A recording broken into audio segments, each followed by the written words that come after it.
I think we can officially say that we got a major fitness hard-on in the month of May. All pretty much for my best buddy's birthday and my other best buddy's birthday.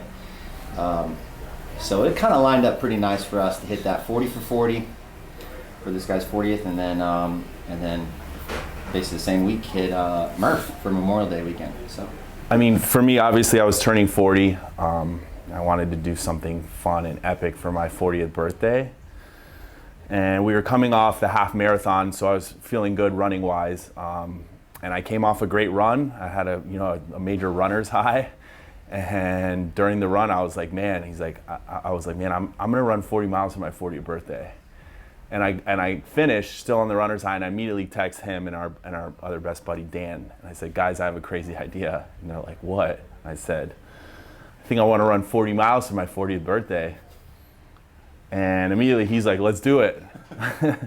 So yeah, I mean, that's kind of, where it started.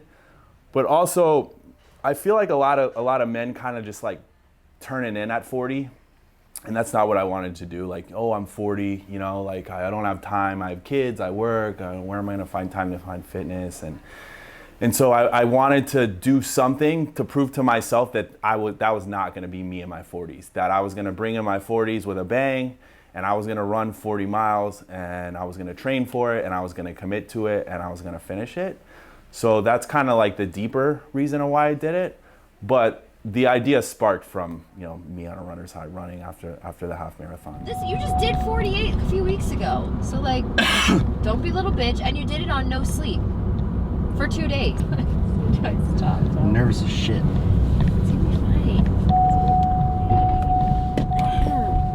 I feel good. I feel prepared. I just, I'm just nervous. You've been training for this. Yeah, right? yeah. I mean, I think it's gonna come down to like a mental game, once we get to probably 25, 30 miles in. So that's, I think, what I'm the most nervous about is the mental aspect of it. Just running for being at 30 miles and knowing, oh shit, I have 10 miles left, You go from like, all right, I'm at 20 miles, oh, I'm at 25 miles, and then your mindset kind of changes to like, oh no, now I have 15 miles left, and you're super tired. So it's around that 25, 30 is when you start the in a marathon, it's usually like around 15. I think probably once I get halfway through this, it's gonna start to hit home that I'm only halfway through at 20 miles. So. But we'll get it done one way or another. How warmed up are you? Warm enough. I mean, I say we start doing what you said. 10 on, 1 off, 10 on, 1 off. Got it. And Get then, loose. Get loose. Yeah. Because what this segment we're trying to do here is how many miles? 18? Well, no, it could be like 18 or it can be 12. Got it. Still long. Yeah. Okay. Depending on how long we want to make it.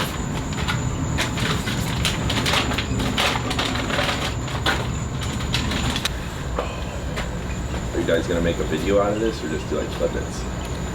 No, we're gonna make a fucking video out of it and commemorate your 40th goddamn birthday. Oh my god. I told Bryce last night, I was like, I love you 40 miles. I did get a good morning poop out of. Yeah, so did I. Before I started, I was so damn nervous. Yeah, I thought I would maybe get 2, but I only got 1. Every good run begins with a morning done.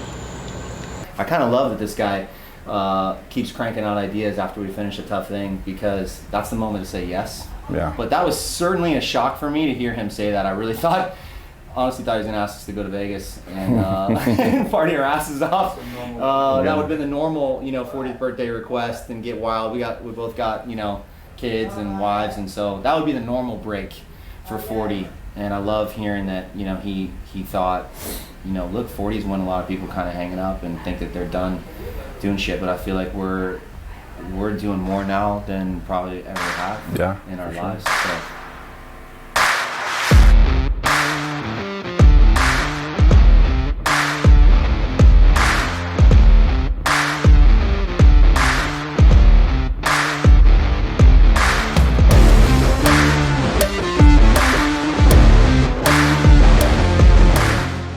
I was certainly nervous. I also was nervous because we're about to do a big test, and I know I didn't study for that test. I didn't train, I didn't do the miles, I didn't set up a program to hit these 40 miles. I was on a different sort of course. Honestly, because I thought maybe we weren't actually going to do it. He just said it, and if I was quiet about it, maybe it wouldn't come up. But he was training for it. He did a really great program for it. So I decided to tackle my nervousness by just saying, look, I'm going to commit to something that I know is important to my friend, and because it's important to my friend, it's important to me, and to be there to support him, and whatever I got to do to support him. I was already in the mindset beforehand saying, no matter what I'm going to do, I'm just going to make sure my friend gets through his 40 miles. And that's how I handle my nervousness, making a commitment to a friend. I think that's something we can all identify with. Saturday 40. I don't even know what day it is. I feel great. Bryce feels awesome. He studied for this test. I did not study for this test. Let that be a lesson, kids. Always study for tests. I mean, obviously, I had trained for it, so I was pretty prepared, I thought, but I was also very, very nervous as well. Probably because I knew the pain cave I was about to go in, because I had done the 20-25 mile runs leading up to the 40 miles, and that kind of put you in the same mindset as, you know, where you're going to be in a run of that distance.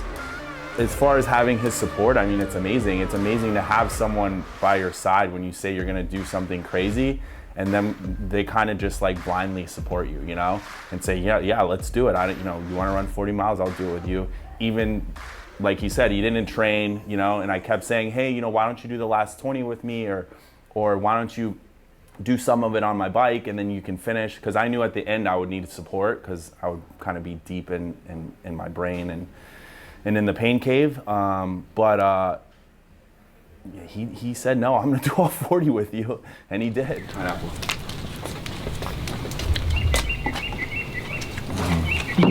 Gotta have Snickers. Mm-hmm. I can't believe I made it this far. Really though?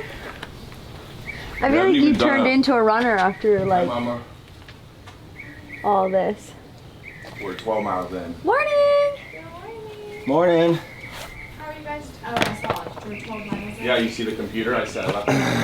Cool, right? All right, so it's time for Hello, Love Bucket. Snickers. You want to say hi to your Outfit animal? change, shoe change, because we got our shoes all wet. Pacey Bear. Morning. Big, can you? Oh, never mind. Hey Bryce, I use some G1M actually. Yeah. You got it in there. I have a cup. Huh? Yeah. Oh, I know. Gosh. Hey, God, it's terrible. Going outside, what's that? It's like I'm staying in today. Woo! Oh. Max and Penelope. I'm Man. so excited. Only problem with stopping. Is then you don't want to do it. Come back.